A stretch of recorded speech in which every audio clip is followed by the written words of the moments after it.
And so really I set up the Sex and Censorship. The idea of the group is to create some balance, to hopefully tell both sides of the story, and to point out that even though these groups claim to be women's rights organisations and rescuing women, that they tend not to speak for the women that they claim they're saving. And are you just a passionate supporter of porn, or is it your livelihood? Is that the business you're in? I did make my living this way. I don't anymore. I closed my business about a year and a half ago. So yeah, I'm just a Bolshevik activist that feels I have a very strong sense of justice, and I hate bigotry. And what we're talking about here are bigoted people, bigoted groups posing under the banner of women's rights, really. So yeah, I'm very passionate about this. When we were at Exhibits, and we've been in there today talking to people, and one thing I'm aware of is there's quite a lot of agreement over certain things. Like there's quite a lot of agreement. I think everybody said it from all sides that there's a lot of stuff that's readily available, especially on the big free sites maybe, that we don't want kids to see. Sure. I think everyone's in agreement with that. So why is it that there's quite a lot of conflict, i.e. big protests? Well, the thing is, these aren't child protection advocates. They have no interest in child protection. Child protection is one of the mantles that anti-sex, anti-porn groups adopt. These are fundamentalists who are seeking censorship, and they want adults to, Gail Dines quite happily said she doesn't want adults watching porn either, but child protection is a very nice media-friendly banner to pose under. So not everyone who says they're a child protection advocate is actually out there for child protection. The fact is, we have mechanisms to protect children online now. There's child protection software, but the greatest child protection mechanism of all is education. And these people are trying to close down sex education sites as much as they're trying to close down porn sites. The filters that the government brought in last year censor sex education. Is not just about porn. They censor nudity, whether it's in a sexual context or not. So yeah, they say they're out to protect children's delicate little minds. It's not what they're about. As I say, the porn industry for years has worked with technology companies and with government to make sure that there are ways to filter out their content. The porn industry isn't interested in children because children don't have credit cards. To put it simply, there is no market there. What do you say to people? And I know that is it and various people I've spoken to have been saying that it's just getting more and more violent.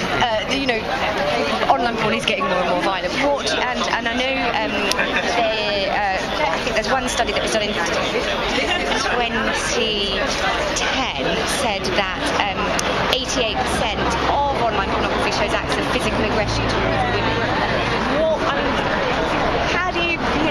What do you say to that?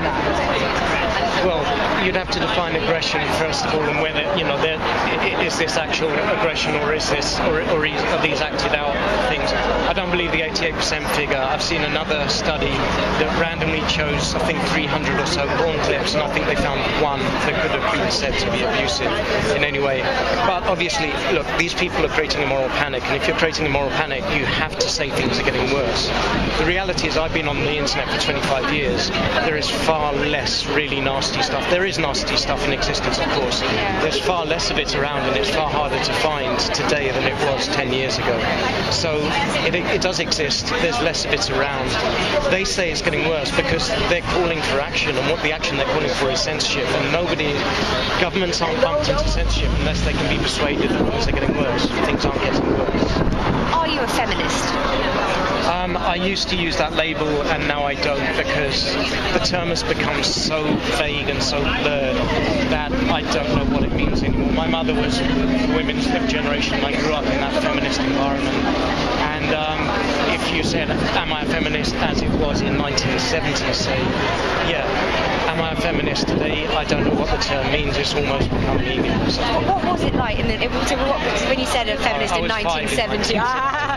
But when you said that, what was the image that you had of a feminist in 1970? It was very much a libertine movement. It was very much about telling men that women's bodies were their own and women could do what the hell they wanted with their bodies. That's what feminism was about. Feminists in here believe in exactly the opposite of that. they're telling women that you shouldn't take your clothes off because you're making men rape people. You shouldn't be in porn because you're turning men into aggressive rapists. You shouldn't be on page 3 because you're making men think that all women are just sex objects. And it's all nonsense when you strip it away. The fact is that Renee Richards, who helped organise this protest, is a porn star and she's a feminist, and that's the kind of feminism I would go along with. Do you think there any some sort of movement to for you to get these sort of views across? Do you think that we're all just misunderstanding each other, is what I'm trying to say? There's a lot of conflict. Are we all just misunderstanding each other? If we all sat down and had a cup of tea, would we be able to sort of... I've spent several years, there's a group in here called Object, who have this company. I spent several years trying to talk to them until I realised they're not interested in being talked to. I came along to one of their protests with a female porn producer, and I went to everyone on the protest and said, would you like to speak to a female porn producer? And they screamed in our faces and then turned their backs on us. They're not interested in listening. Of course they have to sound reasonable. That's their job. They want column inches. So the fact is, these are very small groups of people, but they get money. I don't know where their money comes from. They get column inches in the Guardian, in the Mail, and elsewhere. They're a lot louder than their numbers suggest. But for sure, most people will have a reasonable conversation. There are always a few extremists who will never talk. Thank you very much. It's a pleasure.